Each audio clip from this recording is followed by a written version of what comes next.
Hi everyone, welcome to this video where I'm going to be showing you another expansion set from the Star Wars CCG. This time it is Cloud City. So this came out in November 1997. I was 17 years old, and I remember when this set came out, I remember it being delayed quite a little bit. I think it was due to come out in the summer originally, but I think I remember going into the card shop I used to go into in Cheltenham and constantly asking them when this set was coming out. It kind of rings a bell with me doing that. But when this set eventually did come out, I was really excited about it because I was really disappointed with the Dagobah set. It wasn't a set that I enjoyed playing or collecting because I just found it a little boring. There was too many interrupts, not enough characters for me, because I love the character cards in the sets, and they didn't really have a lot in Dagobah on the light side anyway, which was my favourite side. So when this set came out, I was really excited, and I remember really loving this set when it came out, and I remember buying a lot of packs. I can't remember if I bought a box. This might have been the first time I bought a box of cards, or at least split a box with my friends. But it was around this sort of time where I was a bit older, I got a little bit more money behind me for collecting, and I just really remember buying a lot of this set and enjoying it. So I'll show you the booster pack first. So the design's really nice. It's got all the main Cloud City era kind of stuff on it, including Boba Fett and Slave One. Lobot down there. There's no Lando on the front, which is a bit strange. You've got Leia, because there's a new version of Leia in there. Carbonites, Cloud City and the Cloud Cars, but no Lando, which is a little strange, but they couldn't really fit a lot more on there. Then we got the back. It says Cloud City is an expansion set for the Star Wars Customizable Card Game. Consists of 180 new common, uncommon and rare cards. So this is another 9-card booster pack, which includes 5 common, 3 uncommon and 1 rare.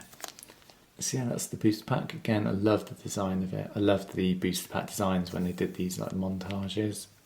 Then we have the rule supplement that came in the booster boxes. Again, I can't remember if this is original. I believe it is original from the 90s. It's one of the ones I got in one of my boxes, I think.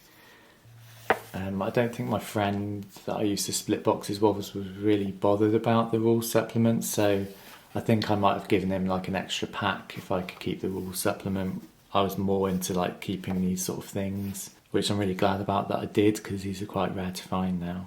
So again, like other expansions, there's location deployment restrictions and rules for the Cloud City sort of cards here. Tells you about sectors like clouds and things, because there's different sectors of locations now. We've got revised capturing rules because of bounties. They introduced bounty hunting in Dagobah, maybe, I can't really remember now. But this was the era of really ramping up capturing people to put in carbonite and stuff.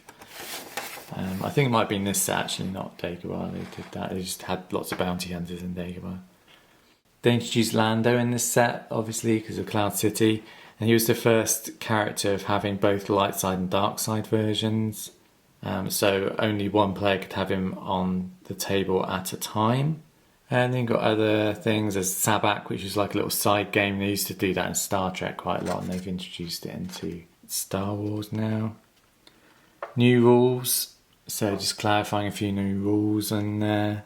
Things like not deploying weapons on opponents' characters. You can't fire weapons at yourself, which is kind of interesting that they hadn't really touched on it, but obviously people were doing that for some reason. Card list on the back is the other rule supplements.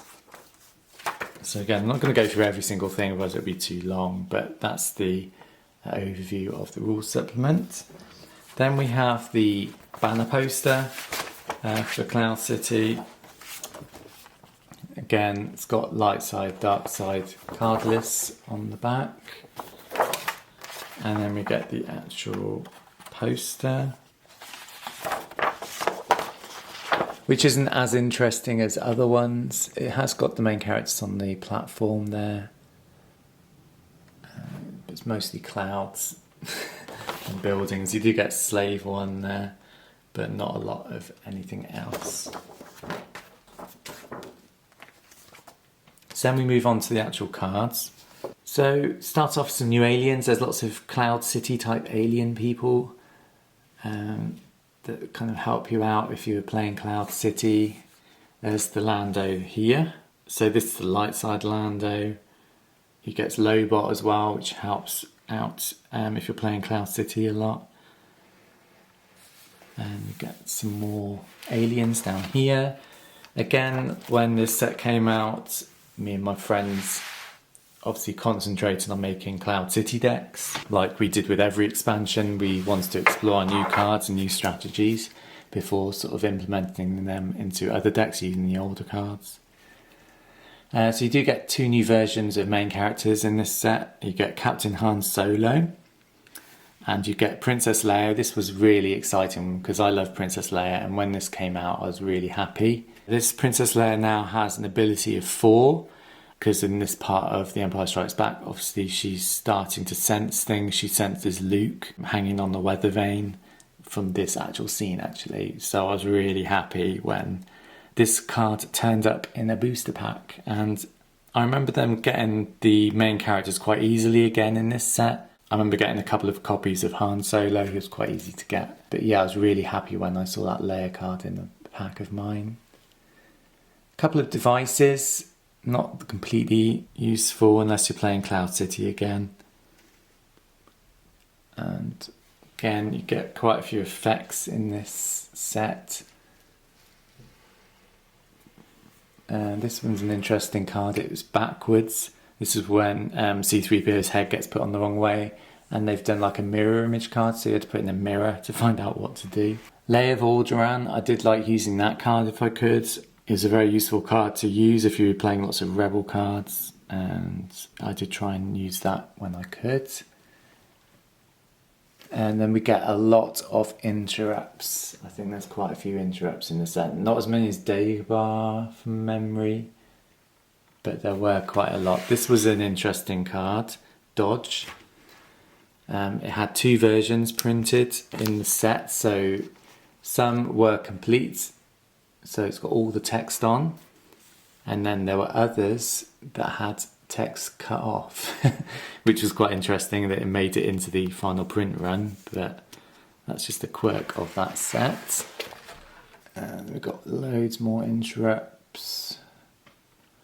I don't remember being as opposed to the interrupts in this set as other sets. I just didn't use them all. And maybe there wasn't as many rare ones, I can't remember.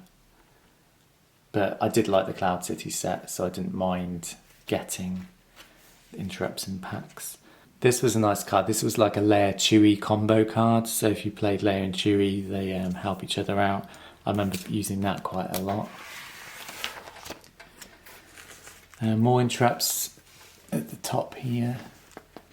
This was a nice card because you got to see the Jabba's Palace symbol before the Jabba's Palace set came out.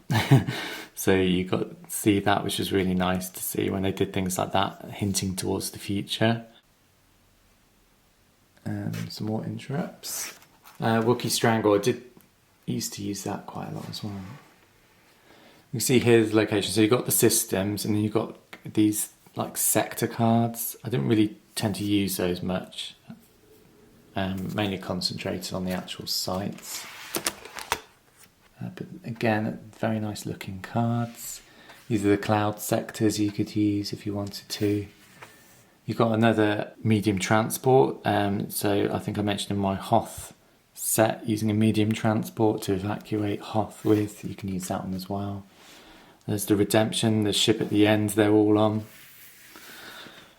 And Cloud Car. I don't remember using them very much, even though I do like them. And just a couple of other weapons, including Luke's blaster pistol. So those are the light side cards. Then you move on to the dark side, and the first card we get is Boba Fett. So it's really nice to finally get a Boba Fett card. I think they had already released the first anthology, which had a special edition Boba Fett in, if I remember correctly. I'm not 100% of the timeline, but I think that was the first Boba Fett card that ever came out. But this was the actual Boba Fett from Empire Strikes Back, so it's nice to get him. And we get the dark side version of Lando, coincidentally in the same position on the page as the light side version. And obviously you got some more Cloud City Troopers for your side. You've got Ugnaughts. They had to be dark side only because of carbon freezing. You couldn't really make them light side because they wouldn't help you carbon freeze people. But if you had a lot of these, which I did, because I think this was common, but this might be rare, this was a really useful card because it doubled the sort of ability of this card, and you could carbon freeze people really easily. And you've got another protocol droid here. This is the one that's rude to C-3PO.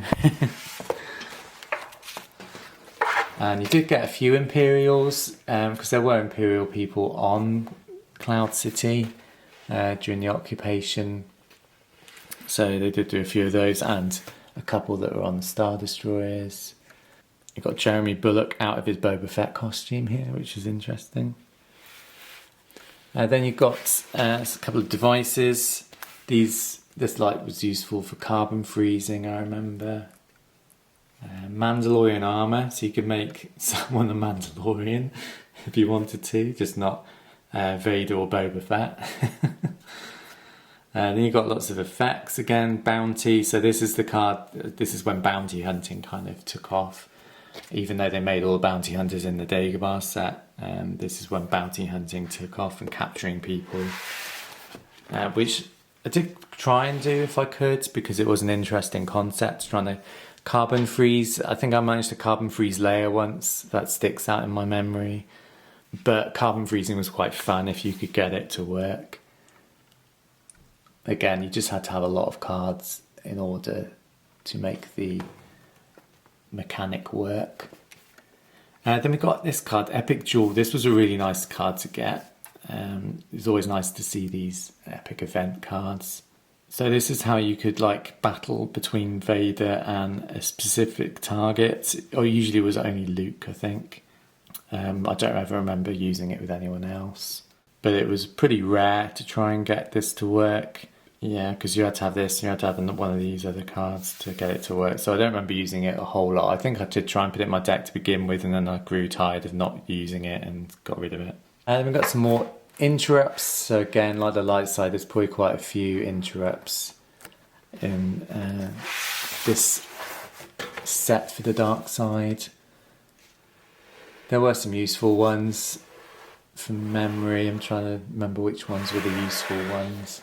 This one was useful for carbon freezing, remember that. This one sticks out. I don't remember quite why. Maybe just because it's got a layer on it. But I think I might have used that a couple of times if I caught people. Yeah, some more there.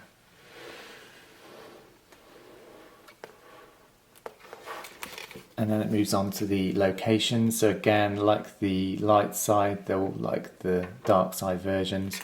There's the carbonite chamber, which was really useful for carbon freezing. This version, you can like add extra to your carbon freezing destiny. So if you were there alone, there was no opponents there, you could carbon freeze people really easily.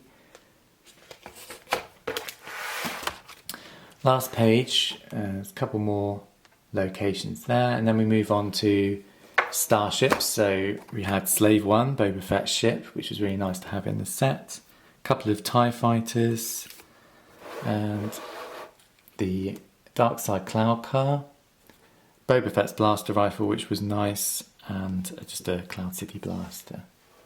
So like I said earlier, I really loved this set when it came out. It was really exciting to have Cloud City cards after the disappointment that was the Dagobah set, in my view. Let me know down below, do you have fond memories of the Cloud City set? Did you play Cloud City a lot? Who did you carbon freeze, if you remember? As I said, I think I carbon froze Leia at least once, because that sticks out in my memory. It wasn't usually Han. You'd expect people to carbon freeze Han, but it usually ended up being other random people. So thanks for watching, everyone. Please subscribe to my channel for my future videos. Obviously I've still got lots of expansion sets to do reviews about, so stay tuned for those. And other than that, guys, thanks for watching, and I'll see you soon. Take care. Bye.